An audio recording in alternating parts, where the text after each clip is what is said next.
삶이 완전히 무너져 내리는 것 같은 그런 절망의 순간이 있잖아요. 그럴 때 대체 어디서 힘을 얻어야 할까요?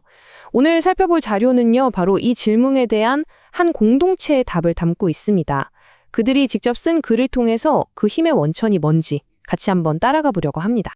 자, 첫 번째 주제는 영혼의 위기입니다. 이야기는 우리가 좀처럼 외면하고 싶지만 그럴 수 없는 아주 냉혹한 현실에서부터 시작돼요. 이 공동체에 속한 한 정신과 의사가 글을 하나 썼는데요. 거기 이런 내용이 나옵니다. 지금 한국에서는 34분의 1명꼴로 스스로 생을 마감하고 있다는 거예요. 와, 34분이라니. 정말 믿기 힘든 숫자죠? 그리고 이 심각성은요, 통계를 보면 더 명확해집니다. 여기 보세요.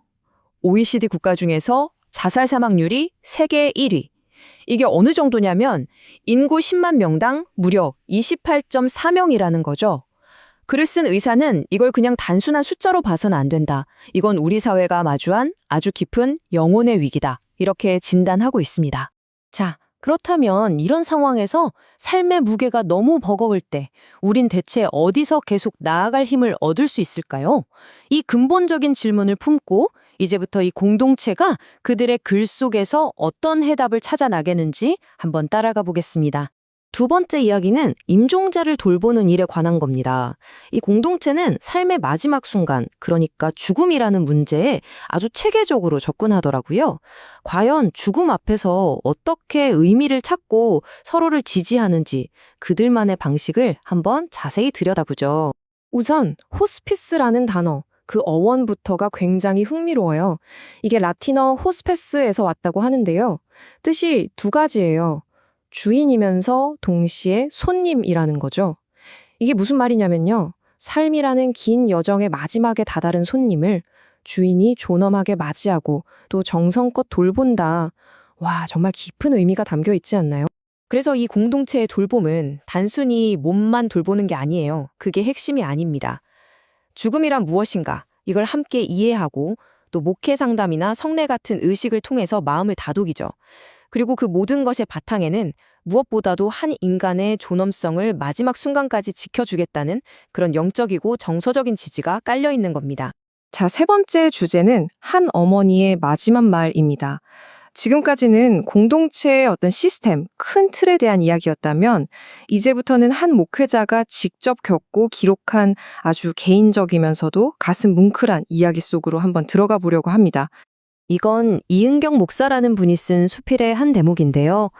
이분이 목사 안수를 받던 날, 그러니까 인생에서 정말 중요한 날이었겠죠?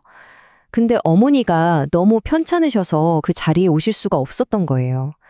그 안타까움이 글에 막 절절하게 묻어나요. 왜냐하면 이분에게 어머니는 그냥 어머니가 아니라 신앙의 길을 먼저 걸어간 선배이자 멘토 같은 존재였거든요. 그렇게 이제 안수식에 가려고 집을 나서려는데 어머니가 떨리는 손으로 작은 종이 한 장을 불쑥 내미시더래요. 그러면서 이렇게 말씀하셨답니다. 오늘 새벽에 너를 위해 기도하는데 하나님이 주신 말씀이야 하고요. 그 종이 안에 딸의 앞날을 위한 어머니의 간절한 기도가 담겨 있었던 거죠. 바로 이 구절이었습니다. 어머니가 정말 마지막 힘을 다해서 한자 한자 적어주신 성경 구절. 그리고 이 작은 종이는요, 얼마 뒤에 세상을 떠나신 어머니가 딸에게 남긴 마지막 말이자 유언이 된 겁니다. 자, 네 번째 이야기로 넘어가죠. 목적이 있는 삶입니다. 어머니의 죽음이 모든 것의 끝은 아니었어요. 오히려 그 죽음을 통해서 앞으로 어떻게 살아가야 할 것인가에 대한 아주 깊은 가르침이 시작된 셈이죠. 어머니가 남긴 그 마지막 메시지가 어떤 변화를 가져왔을까요?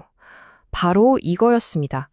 이전에는 다른 사람을 가르쳐야 한다는 열망이 컸다면 이제는 나 자신을 먼저 가르쳐야 할 의무가 있다는 걸 깨달은 거죠. 아, 진정한 섬김이라는 건 밖이 아니라 내 안에서부터 시작되는 거구나. 이걸 배우게 된 겁니다. 이은경 목사는 이렇게 썼습니다. 어머니의 기도를 통해 배웠습니다. 저의 가장 중요하고 첫 번째 청중은 바로 제 자신이라는 것을, 네, 바로 이거죠. 설교자로서 또 목회자로서 그녀가 마주해야 할 첫 번째 관객, 첫 번째 청중은 다른 사람이 아니라 바로 자기 자신이었던 거예요. 자, 이제 마지막 5번째 이야기, 힘을 찾아서입니다. 지금까지 한 개인의 깊은 깨달음에 대한 이야기였다면, 이제는 이걸 좀 더 넓혀서 우리 공동체 전체에 대한 어떤 보편적인 은유로 이야기를 한번 마무리해 볼까 합니다. 이 자료에서 제가 발견한 정말 인상 깊었던 비유가 하나 있어요. 글쓴이가 산에 오르다가 죽은 나무 하나를 봤대요. 근데 이 나무가 쓰러지면서 옆에 있던 살아있는 다른 나무 두 그루에 자기 몸을 기댄 채 서 있더라는 겁니다. 그러니까 살아있는 나무들은 졸지에 죽은 나무의 무게라는 무거운 십자가를 짊어지게 된 거죠. 어떠세요? 이게 바로 우리가 서로에게 어떤 존재가 되어야 하는지 그걸 보여주는 장면 같지 않으세요?